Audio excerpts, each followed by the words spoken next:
अस्सलाम वालेकुम नाज़रीन, मैं मोहम्मद जावेद एज न्यूज़ में आप तमाम का खैर मकदम। ज़हनी गिरावट दूर करने, नौजवानों में फैली बुराई दूर करने के लिए मवाइस मुशावरत के ज़रिए नौजवानों की ज़िंदगियों में सुधार मुमकिन।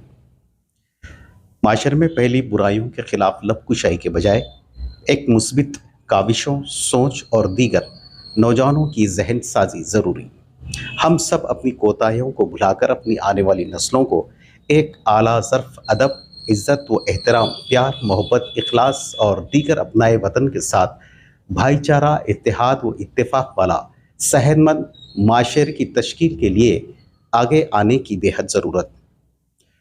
मोहल्लेवारी सतह पर हर 8 दिन में एक मरतबा एक मुशावरती इजलास बस्ती के नौजवानों के साथ वक्त गुजारना बड़ों की बेहद ज़रूरी, जो माशरे के सुधार के लिए और जराइम की रोकथाम के लिए मददगार व माविन साबित हो सकता है। इन ख्यालात का इजहार एज न्यूज़ से बात करते हुए मुमताज़ माहिर तालीम mister M.A. Hakim, correspondent and principal Holy Town School Alibag Jahanuma ने की। बहरहाल उनकी आइए देखते हैं मुकम्मिल मुलाकात। मौजूदा सूरत हाल माशरे में माँ बाप की नाफरमानी में इजाफा हो रहा है। मिल्लत की तालीमी हो या अदबी हो या अखलाकी पसमानदगी उरूज पर है, इजाला कैसे हो? अस्सलाम वालेकुम व रहमतुल्लाहि व बरकातुहू। वाक़ई आज नौजवान नस्ल माँ बाप के साथ बहुत नाफरमानी का मुजाहरा कर रही है, और इसके अलावा आप जिन नुकात की तरफ इशारा दिए, वाक़ई हम बड़ी पस्ती की तरफ माइल हैं। और इसमें ख़ुद माँ बाप का जो है बड़ा दखल है। वजह यह है कि माँ बाप खुद एक अच्छा नमूना बन के बच्चों के सामने पेश होने की ज़रूरत है।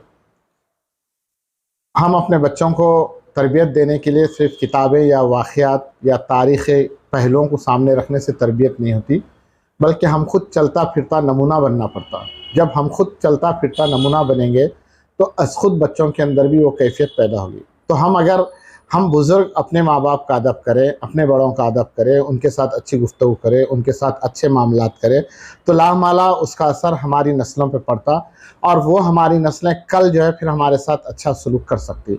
हम जाने अनजाने में जो है नासमझी में, लाशऊरी में हम अपने बुज़ुर्गों का एहतराम नहीं कर रहे हैं। उसका नतीजा ये हो रहा है कि हमारी नस्लें जो है हमारा एहतराम नहीं कर रही। मेरा दूसरा सवाल ये है कि पुराने शहर के मुट्ठी भर बास नौजवान जो तालीम से भी बेबहरा है, जराइम और मंशियात के बर्बाद रास्ते पर गामजन है, लेकिन माशरे के जो एजुकेशन हासिल करने वाले, तालीम हासिल करने वाले जो तलबा व तालिबात है, उनको इस रास्ते से बचाने क्या तदाबीर, क्या मंसूबा, क्या प्रोग्राम्स या क्या पॉलिसी इख्तियार करनी चाहिए? पुराना शहर मंशियात की जाल में बड़ी तेज़ी के साथ फैल रहा, इसका अंदाज़ा बखूबी है। और इसमें ख़ास तौर पे बेरोज़गार नौजवान और जिनके जो है कोई तालीमी बैकग्राउंड नहीं है, वो लोग ऐसे लोगों का बड़ी तेज़ी से शिकार हो रहे हैं। और इसमें फिर एक बार पलट के माँ बाप की ज़िम्मेदारी बढ़ जाती और फिर समाज की भी ज़िम्मेदारी बढ़ जाती। हम अपने बच्चों को समय पहले हम ये महसूस कर रहे हैं कि माँ बाप 2 हिस्सों में तकसीम हो गए। कुछ माँ बाप ऐसे हैं कि अपने बच्चों के साथ बेतहाशा मोहब्बत कर रहे हैं, और वो बेतहाशा मोहब्बत जो है उनको जो है सही रास्ते पे चलने से भटका दे रही है। और दूसरी जानिब बास माँ बाप अपने बच्चों पे बेतहाशा सख्ती कर रहे हैं। जो बेतहाशा मोहब्बत कर रहे हैं वो बच्चे भी भटक जा रहे हैं, और जो बेतहाशा सख्ती कर रहे हैं वो बच्चे भी भटक जा रहे हैं। तो यहाँ पे माँ बाप का किरदार बहुत बड़ा हो रहा कि माँ बाप अपने बच्चों के साथ वक्त गुजारें। कल क्या होता था, आज से 25-30 साल पहले हमारे घरों में मुश्तरिका ख़ानदान का निज़ाम था, जिसमें हमारे वालिद, वालदा और सास ससुरे, कोई ना कोई बुज़ुर्ग लोग हमारे बीच होते थे, और हमारे बच्चे उनकी गोदों में पल पोस के उनकी खामोश तरबियत हो जाती थी। मगर कुछ अरसे से जो है हम मुश्तरिका ख़ानदान से अलहदा होकर न्यूक्लियस फैमिली की तरफ चले गए। तनहा सिंगल फैमिली का जब रुझान आया तो माँ बाप अपनी मसरूफ़ियत की वजह से, ख़ास तौर पे बाप तो जो है कारोबारी मसरूफ़ियत में मसरूफ़ हो जाता, और माँ जो है घरेलू ज़िंदगी में इतनी मसरूफ़ हो जा रही कि वो अपने बच्चे कुछ सुनने, समझने और उसके अंदर क्या तब्दीलियाँ आ रहे हैं उसके ऊपर उसको गौर करने का मौका ही नहीं मिल रहा। और ऐसे में बच्चा जब घर से बाहर निकल रहा और कुछ गलत सोबतों में पड़ जा रहा और ने वहाँ देख रहा कि उसकी कोई बात सुनने वाला है, उसको कुछ समझने वाला है, तो वो कोई सुन रहा समझ रहा तो उन्हें ये समझ रहा कि मेरी माँ से उन्हें बेहतर है, मेरे बाप से उन्हें बेहतर है, और उन्हें जो है आहिस्ता आहिस्ता उस शख्स की जाल का में शिकार हो जा रहा। और फिर वो शख्स जो है अपने मफादात की तकमील के लिए बच्चों को जो है मंशियात का आदी बना दे रहा। तो मैं माँ बाप से ख्वाहिश करूँगा कि वो ख़ास तौर पे आज जब टेलीफोन, मोबाइल फ़ोन एक ऐसी बला हमारे घरों में दाखिल हो गई है कि घर में 4 लोग हैं तो चारों के हाथ में मोबाइल फ़ोन है और चारों अलग अलग कमरों में या अलग अलग कोनों में बैठे हुए, कोई एक दूसरे से बात भी नहीं कर रहा, कोई एक दूसरे से किसी का ताल्लुक़ भी नहीं रह रहा।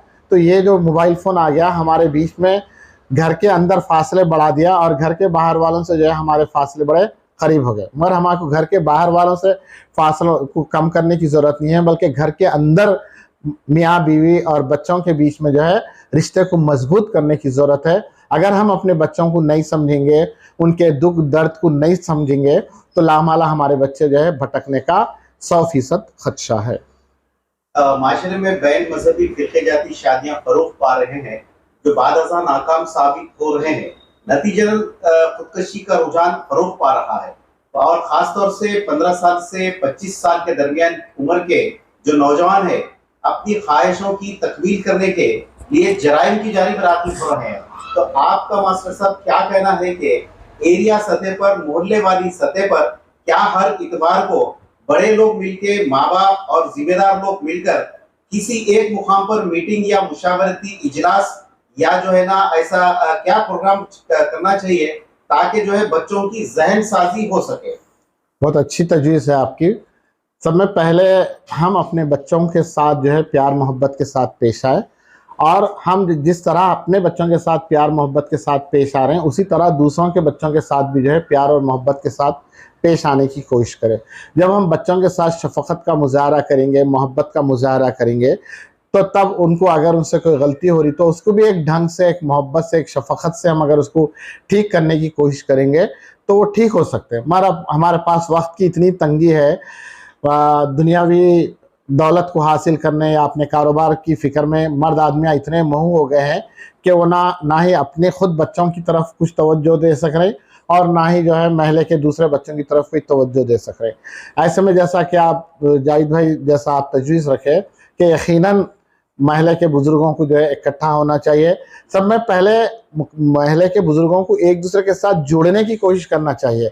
आज हमारा माहौल बड़ा अजीब सा हो गया, हम अपने अपने घरों में बंद होकर रह गए। हमारे को अपने पड़ोसी की क्या कैफियत है, उसकी क्या हालत है, उसके नाम से भी हम नावाकिफ़ है आजकल। तो सबसे पहले हमारे को जो है एक दूसरे से जुड़ने की ज़रूरत है, फिर एक दूसरे को समझ के फिर हमारी नई नस्लों की जो है तालीम व तरबियत की तरफ तवज्जो देने की ज़रूरत है।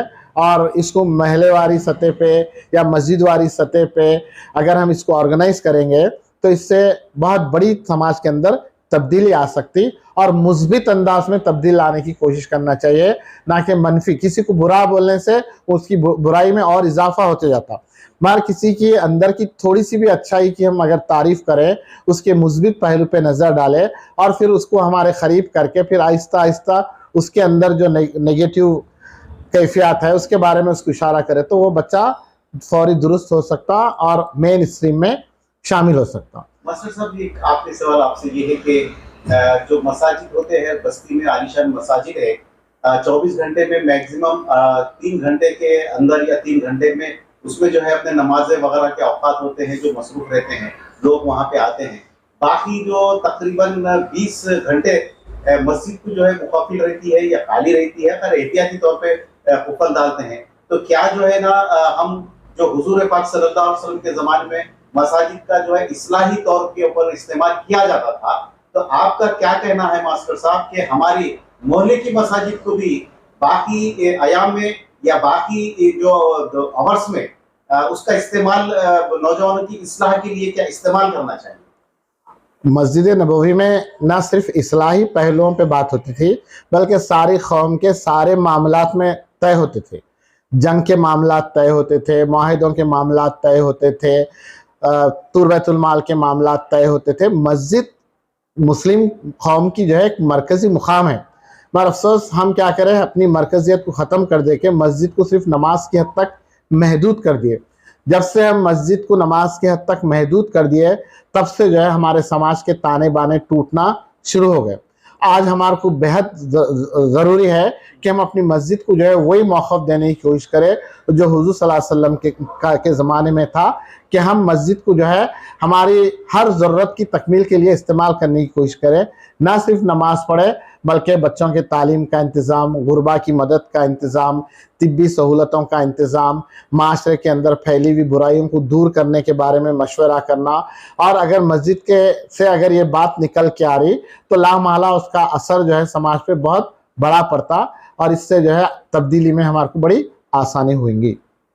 मास्टर साहब, AAS न्यूज़ से बात करने के लिए बहुत बहुत शुक्रिया। नए मौजू के साथ फिर इंशाल्लाह आपसे मुलाकात होगी। जब तक के लिए दीजिए इजाज़त। मोहम्मद जावेद को अल्लाह हाफ़िज़। शुक्रिया जावेद साहब।